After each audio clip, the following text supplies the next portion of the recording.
நண்பர்களே எல்லோருக்கும் வணக்கம். எல்லோரும் நல்லா இருக்கீங்களா? நான் நல்லா இருக்கேன். நீங்களும் நல்லா இருக்கீங்கன்னு நான் கண்டிப்பாக நினைக்கிறேன், நம்புகிறேன். ஓகே. என்னோடய பேர் வந்து அனிதா. என்னோடய சேனல் நேம் வந்து பிரகா சுட்டிகள். என்னோடய சேனல் பார்க்குறவங்க மறக்காமல் ஸ்கிப் பண்ணாமல் ஒரு லைக் பண்ணிவிட்டு ஒரு கமெண்ட் பண்ணுங்கள். நீங்கள் எங்கேருந்து கமெண்ட் பண்ணுறீங்க, என்னோடய வீடியோ பார்க்குறீங்க அப்படின்றதால சரியா கொஞ்சம் இடையில டங்கு ஸ்லிப் ஆகும்.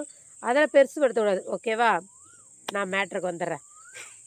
என்ன விஷயம்னா, மானிட்டேஷன் எப்படி சீக்கிரமாக எலிஜிபிள் ஆகிறது, வாட்ச் ஹவர் எப்படி சீக்கிரமாக அச்சீவ் பண்ணுறது அப்படின்ற ஒரு விஷயத்துக்காக தான். பட் நான் ஏதோ எனக்கு தெரிஞ்சதை சொல்கிறேன். ஏன்னா நான் மானிட்டேஷன் பண்ணியிருக்கேன் இல்லையா, 1க்கு 2 சேனல் 3 சேனல் மானிட்டேஷன் பண்ணியிருக்கேன். அதை பற்றி உங்களுக்கும் பகிர்ந்தால் நீங்களும் அது உங்களுக்கு யூஸ்ஃபுல்லாக இருக்கும் அப்படின்னு சொல்லி தான் நான் வந்திருக்கேன். ஓகேங்களா? நீங்களும் ட்ரை பண்ணி பாருங்கள். இந்த எழுதி போடுறேன் பார்த்தீங்களா, அதுதான் நான் போட்டுன்னு இருக்கேன் அனிதா மீடியாவில். பிரகா சுட்டிகனில் அதுவும் போடுறேன். கண்ணாமண்ணான்னு போட்டுன்னு இருக்கேன் பிரகா சுட்டிகனில். அனிதா மீடியாவில் வந்து இன்னொரு சேனல் வச்சுருக்கேன். அதில் வந்து நான் எழுதி தான் போட்டுன்னு இருக்கேன். அதில் வந்து வாட்ச் ஹவர் எப்படி எடுத்தேன்னா, எனக்கு வந்து 2 மெத்தட் இருக்குது. 2 மெத்தடுனா, ஒன்று வந்து நம்ம வியூவர்ஸ் அதிகமாகிட்டு ஒரு வீடியோ ஒரு ஷார்ட்ஸில் 10 மில்லியன், அப்படி இல்லை ஒரு 5 6 ஷார்ட்ஸில் 10 மில்லியன், ஒரு ஷார்ட்ஸில் 3 மில்லியன், இன்னொரு ஷார்ட்ஸில் ஒரு 4 மில்லியன், அது மாதிரி ஒரு 7 8 ஷார்ட்ஸில் கூடுதலாக வந்து ஒரு 12 13 மில்லியன் வந்துச்சுன்னா நம்மளுக்கு 10 மில்லியன் அச்சீவ் பண்ணால் நம்மளுக்கு வாட்ச் மானிட்டேஷன் எலிஜிபிள் ஆகிடும். அப்படி இல்லையா, நம்மளுக்கு வந்து லைவ் போட்டு தான் வாட்ச் ஹவர் எடுக்கலாம். அப்படி இல்லைன்னா லாங் வீடியோ போட்டு தான் வாட்ச் ஹவர் எடுக்க முடியும். அப்படி லைவ் போட்டு நான் சைலண்ட் லைவ் தான் அதிகமாக போட்டிருக்கேன். ஆனால் இப்போதைக்கு அதை நான் போட்டு ஒரு 6 மாதம் ஆச்சு. இப்போ வந்து சைலண்ட் லைவ் அது எலிஜிபிளாக என்னன்னு தெரியல. நீங்கள் கரெக்டான டயத்தில் நீங்கள் 10 மணிக்கு லைவ் போடுறீங்களா, அதே 10 மணி ரெகுலராக ஃபாலோ பண்ணுங்கள். ஓகேங்களா?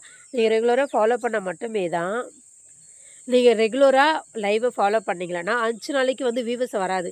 அப்படி 7 நாளைக்கு வராது. அது 8வது நாளைக்கு அதே டயத்தில் உங்கள் லைவை நீங்கள் ஃபாலோ பண்ணேன்னு வச்சுக்கிங்களா, கரெக்டாக உங்களுக்கு வந்து 20 நாள் தான் ஆகும். அந்த 20 நாள்லேயே வியூவர்ஸும் வந்துடுவாங்க, வாட்ச் ஹவரும் நீங்கள் அச்சீவ் பண்ணிடலாம். உங்களோட கோலும் இது பண்ணிடலாம், மானிட்டேஷனும் வாங்கிடலாம்.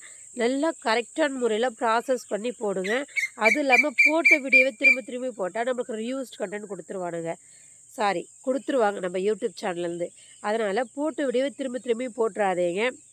அதுக்கப்புறம் இன்னொருத்தரோட வீடியோ எடுத்து ஸ்க்ரீன்ஷாட் எடுத்தோ இல்லை அவங்களோட டவுன்லோட் பண்ணி போட்டிங்களான்னா, நம்மளுக்கோட நேரம் நல்லா இருந்தால் நம்மளோட வீடியோ ரீச் ஆகும்.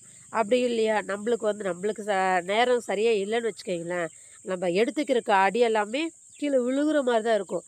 அது மாதிரி தான் யூடியூப் சேனலும். நமக்கு நேரம் சரியில்லைன்னா யூடியூப் சேனலும் நம்மளுக்கு சதி பண்ணிவிடும், ப்ராப்ளம் வந்துடும். வியூஸ் கண்டென்ட் மானிட்டேஷன் கேன்சல், இது மாதிரி 3 மாதம் 2 மாதம். சின்ன ப்ராப்ளம்னா 14 நாள், பெரிய ப்ராப்ளம்னா 3 மாதம் 90 நாள் கொடுத்துருவாங்க. நான் நிறைய டைம் அந்த வழியை அனுபவிச்சிருக்கேன். அதே வழியை நீங்கள் அனுபவிக்க கூடாதுன்றதுக்காக தான் இது சொல்கிறேன். தெளிவாக கேட்டுக்கோங்க. போட்டதே திரும்ப திரும்ப போடாதீங்க. அதே மாதிரி லைவ்லேயும் டைட்டில் வைக்கிறீங்கள, தம்ப்லைன் வைக்கிறப்ப கரெக்டாக தம்ப்லைன் வைங்க. ஒருத்தரை இரிட்டேட் பண்ணுற மாதிரி, ஒருத்தரை டென்ஷன் படுத்துகிற மாதிரி, டே உங்கள் மூஞ்ச பார்த்தா சகிக்கல அப்படின்ற மாதிரி டைட்டில். அதுக்கப்புறம் நிறைய டைட்டில் எல்லாம் நிறைய பேர் லைவில் பார்த்துருக்கேன். பட் அந்த மாதிரி டைட்டிலாம் தயவுசெய்து வச்சிடாதீங்க. உங்கள் லைவ்ன்ற ஆப்ஷனவே யூடியூப் வந்து நம்மளுக்கு வந்து இல்லாமல் பண்ணிவிடும். சரிங்களா? ஏன்னா லைவில் வந்து நிறைய பெனிஃபிட் இருக்குது. நம்மளுக்கு வந்து மெம்பர்ஷிப் ஜாயின் பண்ணுவாங்க, சூப்பர் சேட் பண்ணுவாங்க, அதுக்கு நிறையா பண்ணிக்கலாம். அதனால் நீங்கள் லைவில் வந்து கரெக்டான தம்ப்லைனை வச்சுட்டு அதுக்கப்புறம் நீங்கள் லைவை போடுங்க. கண்ணாமண்ணான்னு லைவை போட்டுட்டு அதுக்கான ஒரு பேரை கோவமாக வச்சா தான் டைட்டில், கோவமாக வச்சா தான் நம்மளுக்கு வியூவர்ஸ் வரும் அப்படின்ற மட்டும் நீங்கள் நினச்சிடாதீங்க. நீங்கள் அன்பாக வச்சாலே கண்டிப்பாக வியூவர்ஸ் வருவாங்க. நீங்கள் எனக்கு தெரிஞ்ச ஒரு சிஸ்டருக்கு வந்து அவங்க கோவமாக தான் எப்போதுமே அவங்களோட தம்ப்லைன் வைப்பாங்க. அதனால் அவங்களுக்கு லைவ் ஆப்ஷனே கேன்சல் பண்ணிடுச்சு யூடியூப். ஓகேவா? அந்த தப்பை தயவு செய்து நீங்கள் பண்ணிடாதீங்க. கரெக்டாக கேர்ஃபுல்லாக பண்ணுங்கள். உங்களுக்கு ஏதாச்சும் டவுட் இருந்தால் எனக்கு மெசேஜ் பண்ணுங்கள். என்னோடய இன்ஸ்டாகிராம் ஐடி சேம் ஐடி தான். அதில் வந்து உங்களோட சேனலில் லிங்க் அனுப்பிச்சிட்டு எனக்கு கமெண்ட் பண்ணுங்கள். உங்களுக்கு என்ன டவுட்டாக இருந்தாலும் நான் கால் பண்ணி பேசுவேன். ஓகேங்களா நண்பர்களே? நீங்கள் இல்லைன்னா அவ்வளோ பெரிய அப்பாட்டாகிறலாம் கேட்காதீங்க. அவ்வளோ பெரிய அப்பாட்டாகிறலாம் கிடையாது, சின்ன அப்பாட்டாகிற தான். எனக்கும் சூர்யான்ற ஒரு சிஸ்டர் இருக்காங்க. அவங்க சொல்லி தான் நிறைய விஷயம் நானே தெரிஞ்சுக்கிட்டேன். இப்போ எனக்கும் ஓரளவுக்கு அதை பற்றி தெரியும். சரிங்களா? ஓகே, நன்றி. என்ன சேனலில் முழுசாக நீங்கள் பார்க்க போகிறது கிடையாது. ஏதோ நான் வளர்றேன், அவ்வளோதான். ஓகே, தேங்க்யூ, பாய்.